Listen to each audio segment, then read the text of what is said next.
Hello dear student, welcome back to my channel NIOS की पढ़ाई। और आज के इस वीडियो में लेके आया हूँ क्लास 10th दोहे, subject Hindi, subject code 201, Kabirdas के दोहे। सबसे पहले चलते हैं दोहा नंबर 1 की तरफ। पहला दोहा है, ऊंचे कुल का जन्मिया करनी ऊंच न होए। इस दोहे का मतलब है, इस दोहे में कबीरदास जी कहते हैं, अगर कोई व्यक्ति ऊंचे कुल में जन्म ले लेता है, ऊंचे खानदान में जन्म ले लेता है, तो वह ऊंचा नहीं हो जाता। अर्थात किसी भी ऊंचे खानदान में जन्म लेने से आप ऊंचे व्यक्ति नहीं हो जाते, आप अपने कर्म से ऊंचे होते हैं। आपके अगर कर्म अच्छे हैं तो आपको एक अच्छा और ऊंचा व्यक्ति समझा जाएगा। जिस प्रकार अगर किसी सोने के मटके में, गोल्ड के मटके में आप मदिरा अर्थात शराब भर के रख दो, तो जो साधु लोग होते हैं उस मटके से दूर रहते हैं, क्योंकि मटका भले ही सोने का है लेकिन उस मटके के अंदर क्या है? दारू भरी हुई है, मदिरा भरी हुई है। इसलिए वह मटका तारीफ के योग्य नहीं है, प्रशंसा के योग्य नहीं है, छूने के योग्य नहीं है। अब चलते हैं दूसरे दोहे की तरफ। निंदक नियरे राखिए आंगन कुटी छिवाए। अर्थात जो भी व्यक्ति हमारी बुराई करता है हम उसको कहते हैं निंदक। निंदक अर्थात हमारी निंदा करने वाला। तो कबीरदास जी कहते हैं कि भैया सुनो, अगर कोई व्यक्ति है जो आपकी बुराई कर रहा है तो आप एक काम करो, उसकी जो कुटिया है, उसका जो कुटिया है अपने घर के पास बनवा दो। क्यों? कि ऐसा व्यक्ति हमको बिना साबुन और बिना पानी के ही स्वच्छ करता है, निर्मल करता है, हमारे अंदर की कमियां बताता है। तो निंदक नियरे राखिए आंगन कुटी छुआए। अर्थात अगर कोई व्यक्ति हमारी बुराई कर रहा है तो उसकी कुटिया हमारे घर के पास ही बनवा दो, जिससे कि वह हमारी बुराई करता रहे और हमें अपने अंदर की कमियों का एहसास होता रहेगा। ऐसा व्यक्ति हमें बिना साबुन और पानी के स्वस्थ करता रहता है, साफ करता रहता है, स्वच्छ करता रहता है, निर्मल करता रहता है और हमें अपने आप को सुधारने का अवसर देता है। दोहा नंबर 3, यह भी कबीरदास जी ने लिखा है। गुरु कुमार शिष्य कुंभ है, गड़गड़ काटे चोट। इसका क्या मतलब है कि जो शिष्य होता है वह मटके के समान होता है और जो गुरु होता है वह कुम्हार के समान होता है। जिस प्रकार कुम्हार मटका बनाता है तो मटके के अंदर हाथ लगाता है और बाहर से उस पर चोट मारता है तो मटके का एक आकार निकल के आता है। उसी प्रकार जब कोई गुरु अर्थात मैं और शिष्य यानी कि आपको पढ़ा रहा होता हूँ तो आपको दंड तो देता हूँ, यानी कि गुरु अपने शिष्य को दंड तो देता है, लेकिन इस बात का विशेष ख्याल रखता है कि उसको कोई चोट ना लगे। और यह दंड देना उस शिष्य के लिए एक वरदान साबित होता है, जिससे शिष्य का भविष्य बनता है। तो यहाँ पर गुरु की तुलना कुम्हार से की गई है और शिष्य की तुलना मटके से की गई है। और कबीरदास जी कहते हैं कि भैया गुरु वही काम करता है जो कुम्हार करता है। गुरु कुमार शिष्य कुंभ है। यह दोहा कबीरदास जी ने लिखा है। दोहा नंबर 4 जो कबीरदास जी ने लिखा है। जो जल बाड़े नाव में और घर में बाड़े दाम, दो हाथ उलीचिए यही से आनो काम। अर्थात कबीरदास जी कहते हैं, जो जल बाड़े नाव में, आप अगर किसी नाव से यात्रा कर रहे हैं और नाव में पानी भरने लग जाए तो समझदार आदमी दोनों हाथों से उस पानी को बाहर निकालता है, बाहर की तरफ उलीचता है।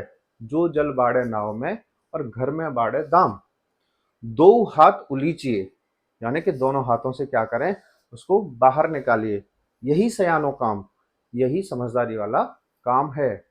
जिस प्रकार नाव में से पानी को बाहर निकाला जाता है, अगर आपके घर में संपत्ति बढ़ने लगे, पैसा बढ़ने लगे, तो समझदार आदमी उस पैसे को दान धर्म के काम में भी लगाता है, जिससे कि उस संपत्ति का सही परिणाम हमें मिल सके और हमें पता चल सके कि भैया जो संपत्ति हमने कमाई है वो गरीब लोगों के भी काम आ रही है।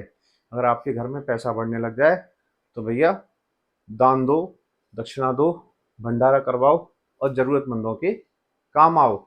यही सयाना काम है, यानी कि यही समझदारी वाला काम है। यह कौन कहता है? यह कहते हैं कबीरदास जी। तो यह था कबीर का दोहा नंबर 4, जो आपकी 10th क्लास के सब्जेक्ट 201 हिंदी विषय में आया हुआ है। अब बात करते हैं रहीम दास के दोहे। यह भी आपकी किताब में है। 2 दोहे रहीम दास ने लिखे हैं। तो रहीम दास ने कौन सा दोहा लिखा है? पावस देख रहीम मन, कोयल साधे मोन। पावस देख कोयल साधे मोन। अब दादुर भक्ता भई और हमको पूछत कौन। इसका मतलब है, जब बारिश का समय आता है तो मेढक टर टर टर करते हैं। दादुर यानी कि मेढक, दादुर क्या करते हैं? टर टर करते हैं। मेढक टर टर करते हैं। तो उस समय कोयल जो होती है वो चुप रहती है। किसने लिखा है ये? रहीम दास जी ने। रहीम दास जी कह रहे हैं कि जब बारिश का समय आता है तो मेढक टर टर करते हैं, तो कोयल समझदारी वाला फैसला लेती है और कोयल चुप रहती है। उसी प्रकार जब मूर्ख लोग, पागल लोग अपनी बात रखते हैं, चीखते हैं, चिल्लाते हैं, आपसे लड़ने का प्रयास करते हैं, तो समझदार आदमी वहां से चुपचाप निकल लेता है। वो समझ जाता है पागल और मूर्ख लोगों के मुंह लगना सबसे बड़ी बेवकूफ़ी है। तो रहीम दास जी कह रहे हैं, अब दादुर भक्ता भय हमको पूछत कौन। यानी कि ये तो अब मूर्खों का दौर है, अब हमको यहाँ पर पूछने वाला कोई नहीं है, तो इसलिए हम यहाँ से चुपचाप निकल लेते हैं। जिस प्रकार बारिश होने में कोयल चुप हो जाती है और मेढक टर टर टर की आवाज निकालते हैं। यह था दोहा रहीम दास जी का, जो आपकी किताब में दे रखा है। अगला दोहा है खैर खून खांसी। खैर खून खांसी, खुशी वैर प्रति मदपान। खुशी वैर प्रीति मदपान। यानी कि यहाँ पर हमारे रहीम दास जी कह रहे हैं, खांसी खांसी, खून, वैर यानी कि दुश्मनी, और मद्यपान यानी कि मदिरा का पान। अगर आपने यह सब कुछ कर रखा है तो यह छिपाए नहीं छिपता। इसको छिपाना बहुत ही मुश्किल है, इसको रोकना बहुत ही मुश्किल है। अगर आप शराब पी कर आए हैं तो यह आप सोचें कि भाई सामने वाले को पता नहीं चलेगा। अगर आपको खांसी आ रही है, इसको रोकना भी बहुत मुश्किल है। अगर आपकी किसी से दुश्मनी है, वह आपके सामने है, तो अपने आप पर नियंत्रण करना भी बहुत मुश्किल है। और इन सबको दबाना, दबाना यानी कि छिपाना बहुत मुश्किल होता है। यह आप कितनी भी दबाने की कोशिश करो, यह अपने आप बाहर आ ही जाते हैं। क्या क्या? खैर, खांसी, खून, मदिरापान और दुश्मनी। यह किसी भी हालत में छिपाने से नहीं छिपते, यह हमेशा आपके सामने आ ही जाते हैं। अगला दोहा वृंद ने लिखा है, और वृंद कहते हैं करत करत अभ्यास के जड़वत होत सुजान। यानी कि अगर किसी काम को बार बार करत करत अभ्यास के, करत करत अभ्यास के यानी कि अभ्यास करते करते हम किसी भी कार्य में सफलता हासिल कर ही लेते हैं।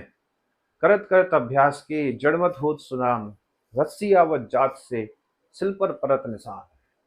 इसका मतलब है कि जिस प्रकार एक मुलायम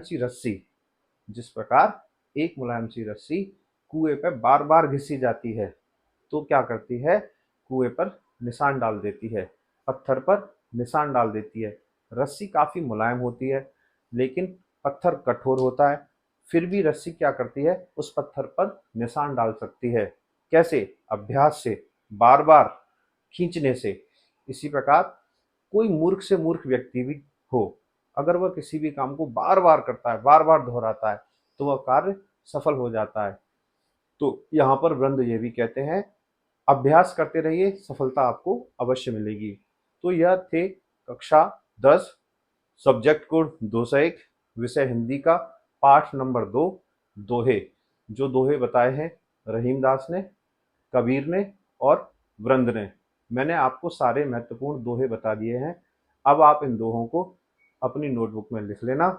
मैं क्लासरूम में आपसे यह दोहे जरूर सुनूंगा। धन्यवाद।